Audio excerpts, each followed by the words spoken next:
You are going to love this episode of Moves Leaders Make, a book love podcast series for educators shaping change. We're grateful to donors like you who have generously contributed to the Book Love Foundation and made this series possible. Visit booklovefoundation.org to learn more.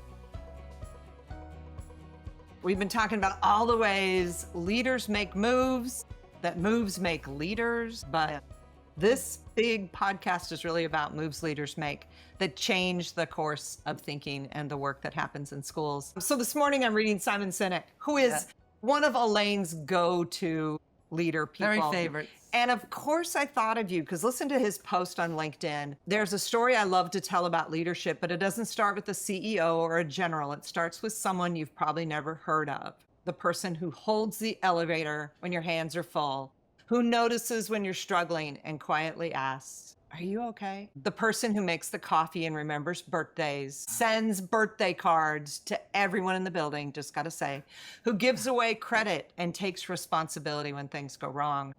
The person who leads, not because of a title, but because of a choice. We live in a world obsessed with recognition. Social media, awards, promotions, they all tell us that leadership's about being seen, being celebrated, being known. But real leadership, the kind that changes lives and shapes cultures, often happens in the shadows. It's the leadership of service, humility, and courage. The kind that asks, would you still lead if no one ever knew your name? Gives me goosebumps when I think about that. Would you still lead? If no one knew your name. If no one knew your name, would you still lead? With that, wow, what a day this is going to be because we have on one of my favorite humans and leaders, Elizabeth Rossini. And are you now on, Miss Elizabeth? Can we see you?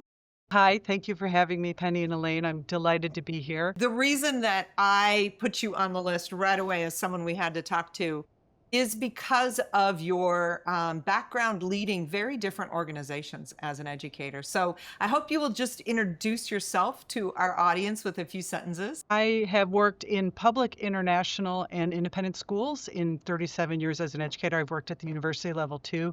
My educational mantra is, I believe schools should be joyful. I believe in fierce advocacy for the mission, for the students, for your colleagues, etc. And I believe schools should be a place of possibility. And all those three things shape kind of how I am as a colleague and as a leader. So tell us where you are and what you do right now. I am currently working at the Agnes Irwin School. It's an independent PK through 12 girls' school. We're in our 156th year in Southeast Pennsylvania. And I am the assistant head of school. One of my areas that I oversee is the academic program. And as a person who joyfully spent a day with you in your school, one of the things I'm always struck by with you, Elizabeth, is that you are making big moves, one small move at a time. And my experience with you in Bangkok at the International School Bangkok over 5 years of visits and work is that those small moves keep multiplying. So could you talk a little bit, when we think of something as big as an academic program or curriculum design, where do you start when you decide a school needs to make a change? Yeah, that's a really good question. Something interesting about so I worked as a consultant for many years. So I work with schools around the world on the same question you just asked. But my deep work has been in 3 different schools: international school in Bangkok with you, my current school that I'm at, and also 2 public schools that I worked in. And each school had a different context and expectation and mission, but the moves are the same. So one school might be a place that doesn't want a lot of structure put in, but it still needs to be coherent. Another school needs structure because they don't have enough. It still needs to be coherent.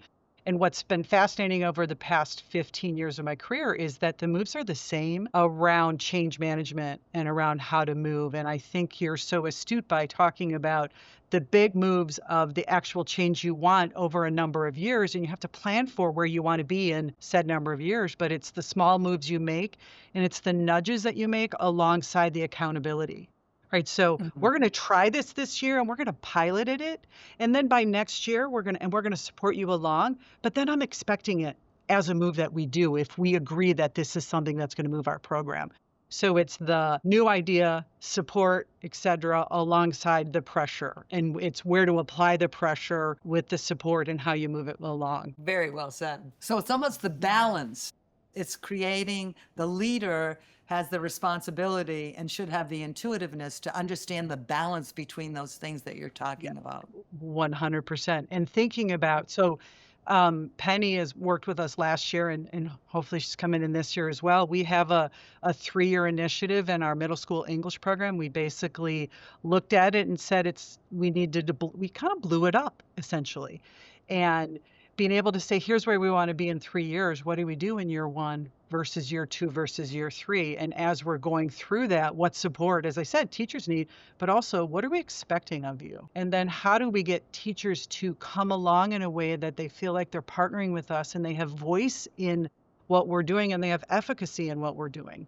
And so it's not admin is saying, do this. It's more of we're doing this together and we're going to get there at the pace that we believe we need, but we do have an expectation by a certain date to have realized this new vision. One of the things that we've seen in our work in looking at schools, and one of the things like Penny and I are sitting together again, is that we're just fascinated with how schools are developing over time. And we look at some of the things that are hindering the schools and how we can support schools to be multipliers of brilliance for a better position.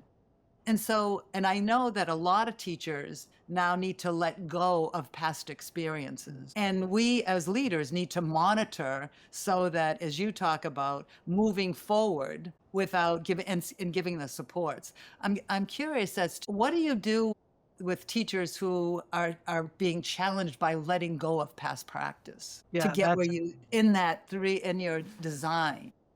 Yeah, that's a really good question.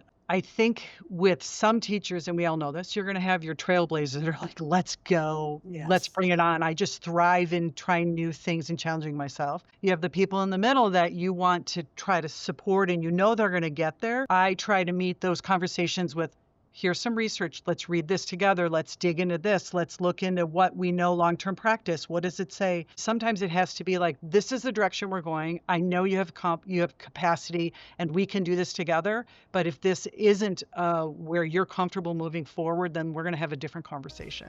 Sort of that courageous leadership to have those conversations to let people know you believe in them and that we're going to move forward, but it's not optional. The other piece that I've loved that you do so well, not only that you're not afraid of those hard conversations and you're respectful and careful with how you hold them, but you also established a way to collect data that was unusual. So in the Bangkok school, for example, I spent 2 weeks there one time interviewing 3 kids at every grade level, middle school through high school, random sampling, and ask them the same 10 questions. This was a genius move. I know you worked in assessment for so long, but Matt Glover did the K3s, and then I did more of the upper, and then we swapped for 3 different kids, so we got a blend. But the key here is ask your kids the same 10 questions that reflect this initiative. One of them was, talk about a conference you've had with the teacher this year. And then we had this data point where some of the kids said, I haven't had one of those, when it was an established expectation. And you're not like pinpointing which teacher, you're simply saying, here's our data, and this is why we're going to keep working on conferring. Can you talk about like how did you come up with that, or like say more about that? One, I think we did it together. The other thing, it's interesting because an international school is a different environment than a public or a independent school. And an international school has lots of people that can be transient. So you might come for a 3-year cycle and then go somewhere else, or someone might be there their whole career. But it's a different need to establish. It's almost like you're fighting against more people saying, I don't need to do that in an international school than in independent schools where they come in, I know what I'm doing, I'm bringing what I did at my last place, et cetera, et cetera. And so we had to do a different move there. I wouldn't need to do that kind of study here at this school or my previous school because people were like, I see where we're going. I actually agree with it and I trust the process. But in the school we were at, Penny, we had a lot of pushback and we needed to have another data point to say, let's give you exact data about the student experience based on Penny was referring to the common agreements. One common agreement that we all set across PK-12 was you're going to confer with students. You're going to have a clear body of evidence of what you accept as to help move the learning along, and one of them was conferring. And we were not getting that as ingrained as we needed to, and so we had to come up with other ways to tell the story of growth for students and what will help them move along and the accountability. It gave us, one other thing. We had external test scores that were telling us our kids weren't great writers, and I totally refuted that. I'm like, I know we are doing good writing. And so we also wanted that study to be able to refute this one data point we were getting on this external assessment that was saying, oh, they're not great writers. And we were able to say, actually, we have data to show that they are growing as writers, and we can show their competence. So that was the other reason. I bet that's such an important piece for our viewers to hear, because in the States and in the public schools, it's all about flat test data about what kids are doing wrong or the skills that they don't have. And so I loved your comment to counter that and show, and have evidence of the growth mindset that we're doing in our schools, and not always focusing on just the flat data that we have. But a lot of our schools, we talk about monitoring progress, yet it's the last thing that is sustained over time. And a leader has to keep that momentum going. Well, one of the things that you smartly did, it was about the third or fourth trip I was there, was you connected me to content area teachers, and we took just two things. Kids need to read more in the content, right? So how do we set it? What are they going to be? Book clubs, which is what most of the content area teachers chose. And then you provided these little libraries of books that related to their content. I remember a second or third year teacher in economics who had books from all the entrepreneurs around the world that kids are interested in. And so you provided support there. But then the second level was convincing content teachers to write in front of their kids, to do quick writing and revision, when a couple of the teachers that I worked with were, I cannot. I mean, that felt like such a public display, and they were so concerned. But as we were moving it in to these different content areas, then those conversations outside of us, right? That's what you want. You make this small move, and all of a sudden the teacher goes, wait, I do have things I could show them in revising my own writing. So that idea of you taking, this is a move that works in ELA, but it will work in content classrooms as well, kept like this whole school movement towards an initiative that I so rarely see. Very much so. Very rarely over That's time right. see. Yeah. Well, let me back up about how we sort of set that up. After your second year, which was my first year of working together, was your second year in Bangkok. But you had worked with teachers across PK-12, and we had paid really close attention to the particular moves you were demonstrating and that you were doing in the lab sites and you were teaching us. And we had this whole set of important moves. And we spent that year, after you came in the fall, we spent the rest of that year practicing those with our leaders across PK-12. And at the end of the year, we said, okay, these are the moves that we know work. Doesn't matter what developmental stage you're in, and what doesn't matter works across. So that we came up with those common agreements. And then so that was a really fundamental step that we did to test these all out, so no one could say, well, that won't work in my classroom. Well, actually, we can show it did because your colleagues did it. Yeah. And so that set us up for, okay, when we want to create a culture of literacy where students see themselves as readers and writers and authors with voice, they have something to say, how do we have it not only be owned by the English teachers? And so that's where we expanded. And this is where also really strong teacher leadership, they're like, yes, let's do it. Let's do this in the social studies classroom. Let's do it in the science classroom. And one of the things, there was an incentive that you kind of mentioned, was we told any content area teacher that in middle and upper, if they were going to try this, we gave them some parameters, but we're going to put a class library in there. We are going to spend a big chunk of change to put these resources in your classroom, but there is an expectation with it. You have to do some book talks. You have to do some sustained silent reading, and you have to manage their stamina of their reading. And the results, they saw deeper vocabulary, deeper conversations, in both social studies and science from that initiative that you helped support. You know what I remember, this still makes me laugh, is that you were really good about saying, let's have a conversation before you arrive for the lab studies with all these department chairs or people who've signed up to do this. And the science person contacts me and I said, so in order for me to prepare, what is the unit you're currently in? And she said, reproduction with 10th graders. And I was like, nope. I'm not teaching into that. No, thank you. And she's like, sorry, that's what it's going to be. And I can remember sitting here going, no. But that idea that you connected me to people who wanted to do the work, but then of course they were still in charge of what the content was. And if you remember, we went with a social studies department chair that I was sitting with who a terrific teacher, a little frustrated with their results on the written portion of the IB exam. And what I said, just as a tossing it out into the thinking, was, what if you took it in front of them? It's a 30-minute on-demand test. What if you actually showed them how you would take it? And of course there's released items, so it wouldn't affect your scores. But do you remember, because we sat side by side, and at one point he's started the clock, the kids are taking notes on what he's doing, he's making a list of topics and deciding which one to start with, and you and I are looking at each other like, whoa, what a model this is. And he turns to the class and goes, I'm sweating. This is so much harder than I remember. Authenticity to this work that you created. It was amazing to be a part of. Think of in a lower school teachers are taught to do think alouds. They're taught to continually do the metacognition for students out loud to be able to say, this is the move I'm making and this is why. We do that less in middle and upper, but Richard, the department chair at social studies, he did that. He took this test, but he talked out loud so they could see what his thinking process was and how he tackled that problem and how that whole assessment and how he organized it. And it was really invaluable. And one of the things you also taught us, Penny, was to write in front of students. And so if students are doing a quick write on the board in front of them and let them see your thinking process. And we still have teachers today that are use it as a tool, and they're just like, it's amazing.